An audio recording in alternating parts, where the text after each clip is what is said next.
sono.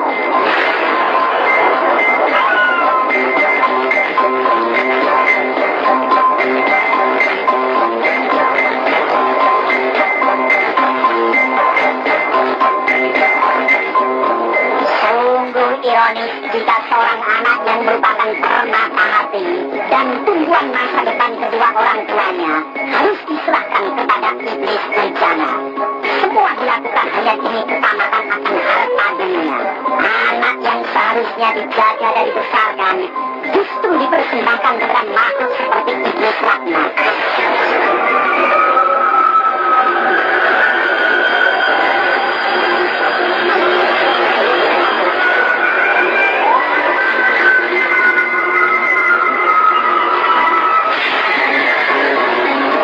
Bercerita mengenai fenomena kesucian, ingatan kita tak lepas dari masalah nyawa dan tumbal.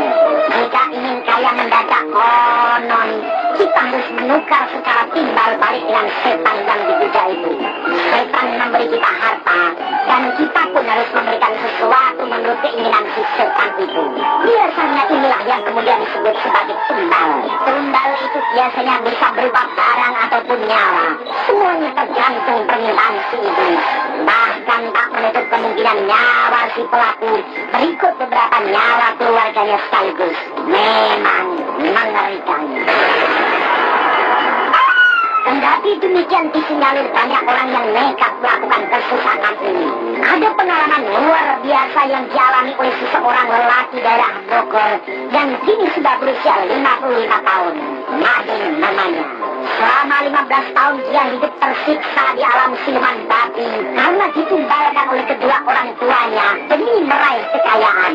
Setelah 15 tahun, berkat kuasa ilahi, dia bisa pulang kembali ke keluarganya. Karena itu, terkuaklah aib kedua orang tuanya yang selama ini tak dia ketahui. Tentu saja kepulangannya itu menjadi kegembaran seluruh kampungnya. Bahkan hingga saat ini pun masih banyak yang takut bila harus dekat dengannya. Dengan alasan dia pernah mati. Atau banyak yang mengatakan dirinya adalah mayat hidup. Bahkan tak terkecuali ibu kandungnya sendiri. Sebab saat dia pulang ayahnya telah meninggal. Perempuan tua dan ujur itu sangat sok menerima kedatangan Madin yang baginya telah meninggal dunia. Menurut Madin, kisahnya tragis. Dan inilah kisah Madin saat ditumbalkan orang tuanya.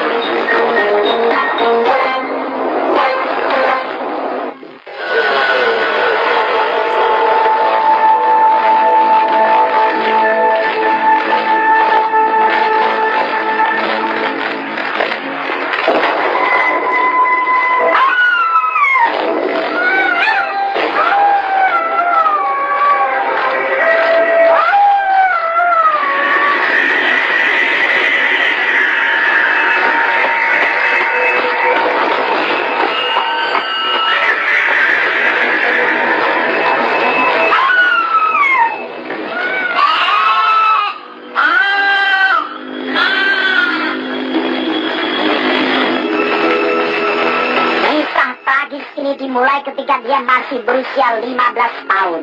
Seperti biasa, setiap hari dia mengembalakan 4 ekor kambingnya di tepi hutan karet yang berbatasan langsung dengan sungai Cisadane, tak jauh dari kampungnya. Hal ini memang sudah menjadi pekerjaannya sehari-hari. Mengingat orang tuanya sudah tak mampu menyekolahkannya lagi setamat SD. Karena kemiskinan keluarganya, hanya 4 ekor kambing inilah harta satu-satunya yang dimiliki keluarga Madin. Ayahnya hanyalah seorang buruh serabutan yang harus menghidupi ibu serta 4 adiknya yang lain, termasuk dirinya.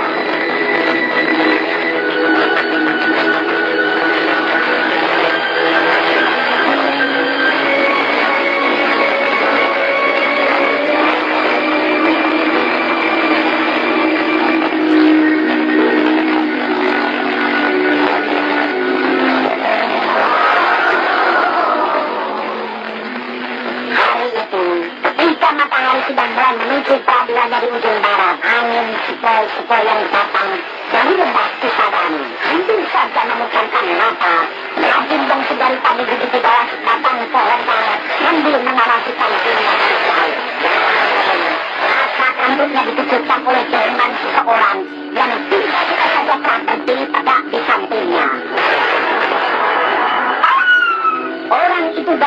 sudah mengenalkan dirinya dengan nama Pak Saman.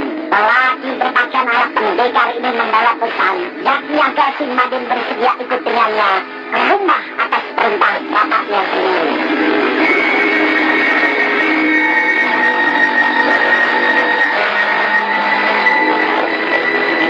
Bapaknya sudah menunggu di sana. Dia ada di rumah kamu. Ayo, segera kamu ikut saya, ujar lelaki berkulit gelap itu.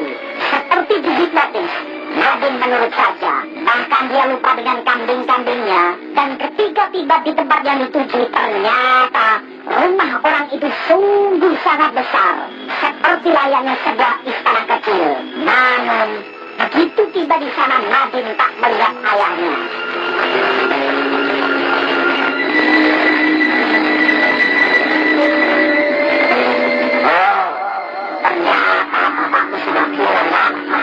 Disuruh menunggu di sini sampai bapakmu menjemput.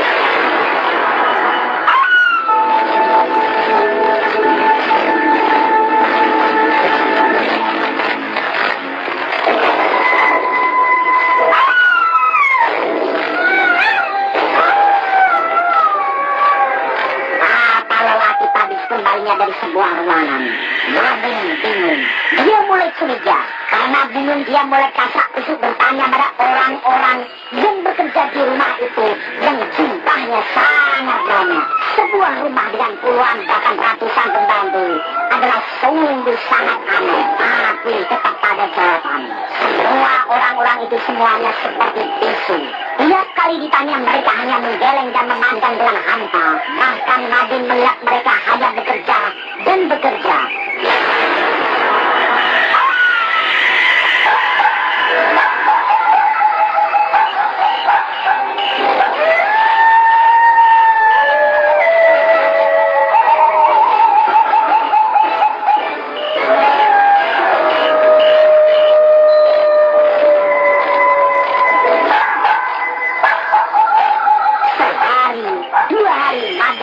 Dibiarkan tak mengerjakan apapun seperti orang-orang itu.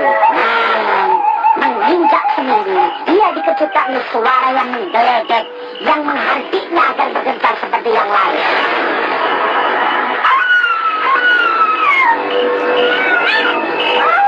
Kamu di sini disuruh bekerja oleh bapakmu, bukan duduk santai dan melamun terus sambil menentang bokong Nadine dengan kerasnya.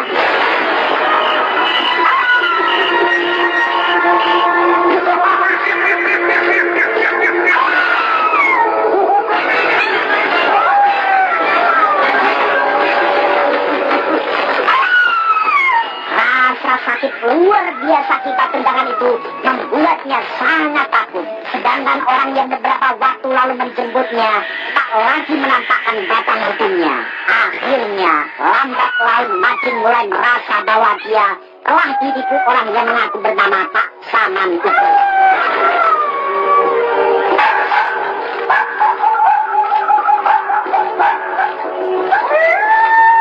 Karena ketakutan yang teramat sangat dan berat hati dan cucuran air mata, Nadine terpaksa bekerja keras di tempat itu seolah tanpa henti.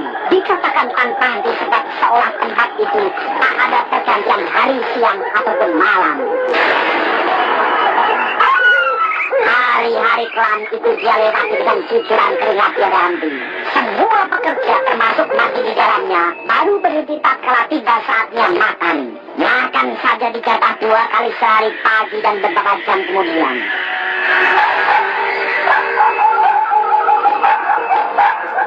Siang atau sore kami tak bersama berkatanya. Kemudian Nadine mengingat saat itu. Ketika ditanya apa saja yang dikerjakan di tempat itu, Nadine menjawab kerja apa saja. Mulai dari membangun rumah, mencuci dan masih banyak lagi termasuk membersihkan kandang sapi.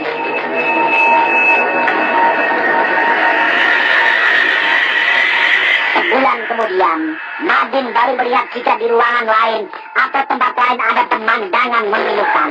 Banyak anak-anak kecil, baik laki-laki maupun perempuan sambil menangis. Mereka bekerja mengepel lantai. Bahkan anak-anak itu dibiarkan saling cakar-mencakar satu dengan lain sampai berdarah-darah.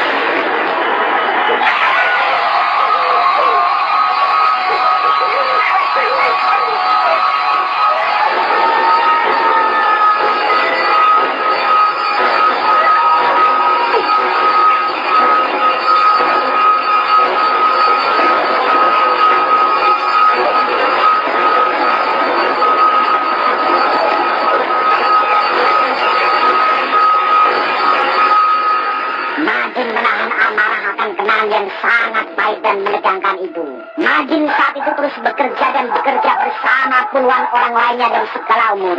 Tempat itu benar-benar seperti neraka bagi orang-orang yang belum tentu mengerti mengapa mereka bisa berada di sana.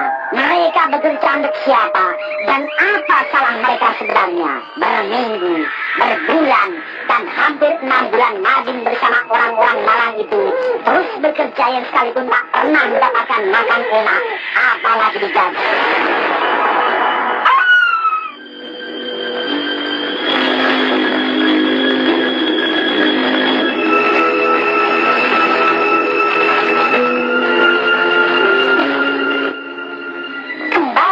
Madin hilang ketika mengembala kambingnya beberapa waktu sebelumnya di hutan dekat dengan aliran sungai Cisadane. Ketika itu berita tak pulangnya Madin ke rumah bersama kambing-kambing gembalanya menjadi kegembaraan seluruh warga desa. Kedua orang tua Madin pun ikut panik dan menangis demi mengetahui Madin tak pulang hingga larut malam. Setelah disepakati oleh beberapa pemuka desa, akhirnya rombongan sesepuh desa dibantu beberapa pemuda menyusul atau mencari Madin di tempat biasa mengembalakan ternaknya. Memang tak begitu sulit menemukan tempat itu, tapi para penduduk tak menemukan Madin.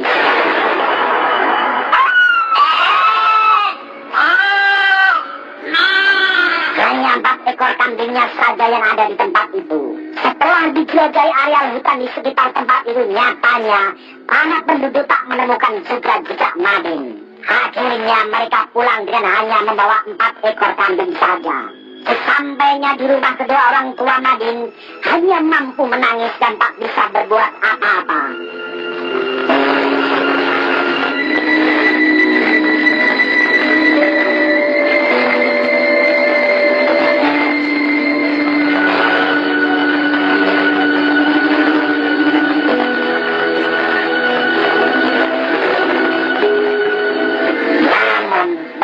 Diketahui kalau Madin sesungguhnya anak angkat kedua orang tua itu.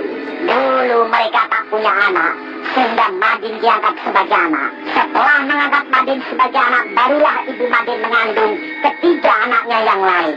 Baru keesokan harinya, seorang penerus getah karet mengabarkan penemuan seorang mayat yang ada di semak-semak di tengah hutan dengan penuh luka. Mayat itu tak lain adalah Madin. Penduduk mengira dan diperkuat oleh analisa dokter jika Madin tewas karena diserang binatang buas. Hal itu ditandai beberapa luka serudukan binatang dan beberapa helai buah bulu babi hutan yang masih menempel di kaosnya. Berita kematian Madin makin membuat gempar desa. Bahkan ibunya beberapa kali jatuh pingsan. Entah pura-pura pingsan atau memang dia menyesal karena telah melakukan semua itu demi kekayaan. Yang pasti saat itu juga jenazah Madin langsung dikuburkan.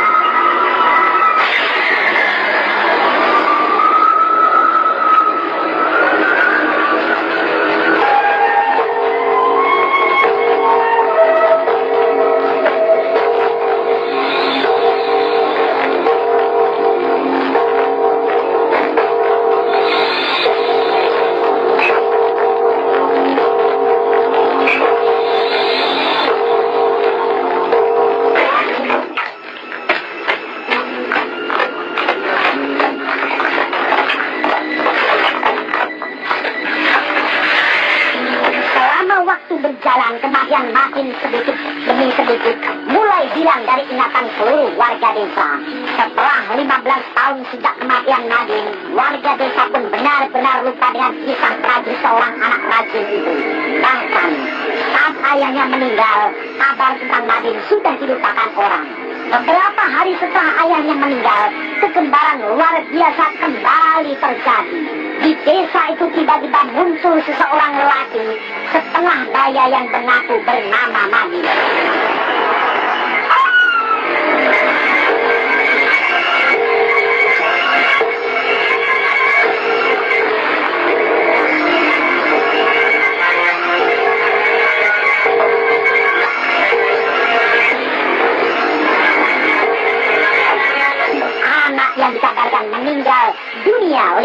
tahun lalu akibat diseruduk babi hutan.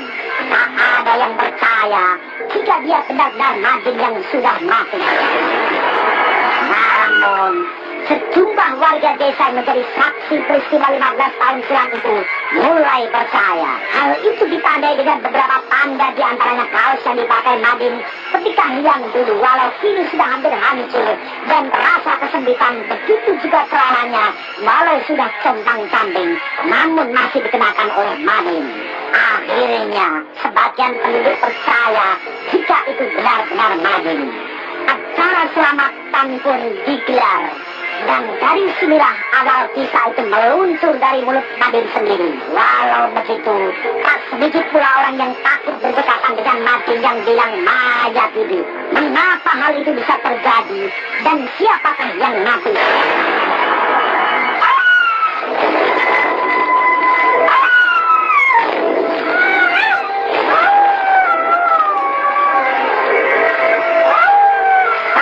Masih berada di alam siluman batu yang menurutnya hanya 16 itu, padahal yang sesungguhnya sudah selama 15 tahun. Tiba-tiba ada kegaduhan di istana babi. Rumah besar bak istana itu tiba-tiba bergetar hebat seperti gempa. Orang-orang berlarian menyelamatkan diri termasuk Madin.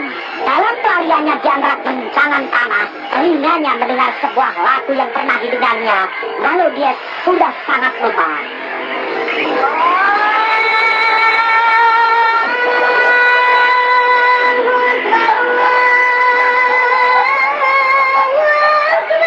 Ketika itu dia mendengarkan dengan seksama. Madin baru ingat jika lagu ternyata suara azan pertanda ajakan sholat. Dalam kepanikannya itu dia mengikuti suara dan menirukan azan itu dengan linangan air mata. Bumi makin bergoncang hebat. Tanah di sekitarnya seperti berterbangan di tiup topan. Tiba-tiba terdengar gemuruh seperti topan menerjang yang meluluh lantakan tempat itu hingga Madin jatuh dalam kegelapan.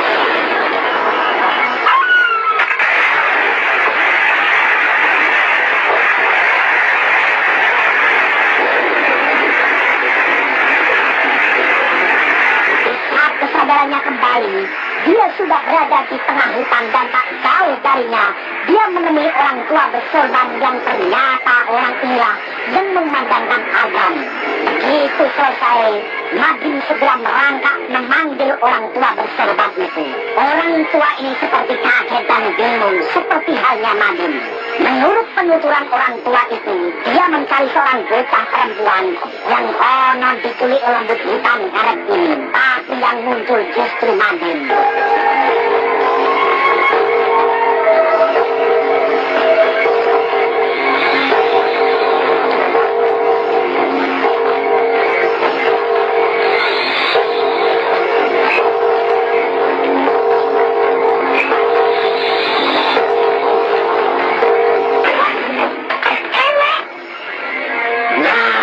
Orang tua bijak itu sudah mulai menangkap arti sila ini. Dengan menyebut kebesaran Allah, Madin diantarnya ke tepi hutan dan menyuruhnya pulang.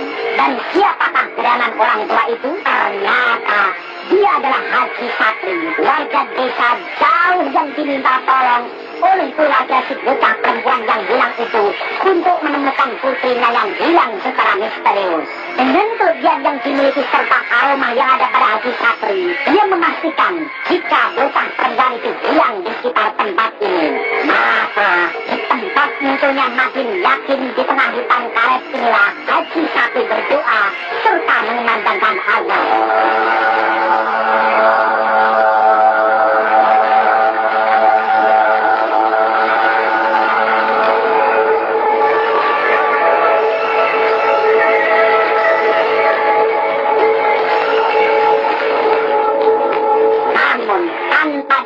Dia justru menemukan Madin. Padahal tujuan semula mencari bocah perempuan itu. Ini adalah sebuah mukjizat Allah bagi umatnya yang beriman. Dan Haji Sapri adalah salah satu umatnya yang diberi karomah. Demikian Madin mengenang Haji Sapri setelah meninggal beberapa waktu silam.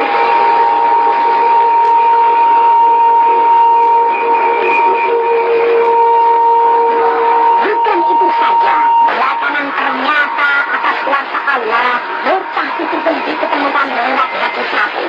Bocah ini ternyata